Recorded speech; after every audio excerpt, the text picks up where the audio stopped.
Siamo con Roberta Santi, Marketing and Sales Manager di Dottotrains. Benvenuta. Buongiorno, grazie. Dottoressa Santi, Dottotrains è un'azienda specializzata in trenini turistici su pneumatici. Qual è il vostro approccio alla sostenibilità?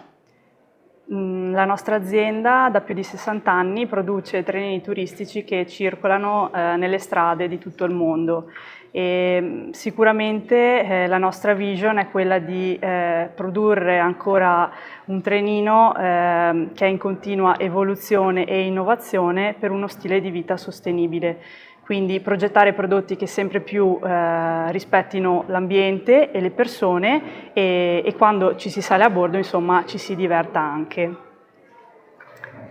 In ambito di sostenibilità ambientale e sociale come vi state muovendo? Da anni noi siamo attivi nella sfera della sostenibilità, possiamo dire che si sia un po' trasformata all'interno dell'azienda da sostenibilità inconsapevole a sostenibilità strategica, in quanto da sempre noi facciamo tantissime attività per il territorio, per le nostre persone e anche ovviamente abbiamo una particolare attenzione a tutto quello che è il rispetto dell'ambiente e oggi però inizia ad essere veramente un cuore strategico e sicuramente le decisioni aziendali vengono prese anche in ottica, insomma, di tenere in considerazione questi aspetti.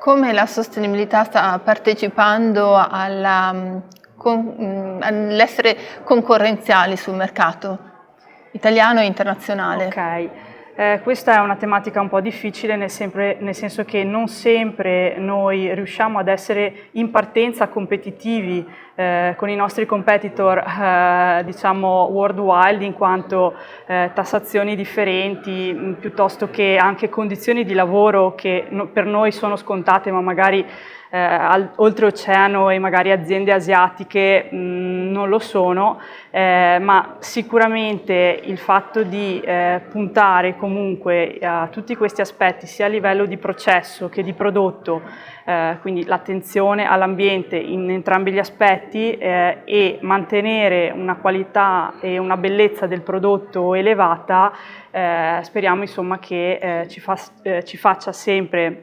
riconoscere nel mondo per il nostro Made in Italy, per la nostra artigianalità, la nostra manifattura italiana che tanto insomma è piaciuta e lodata a livello internazionale. Io la ringrazio e le auguro buon lavoro. Grazie.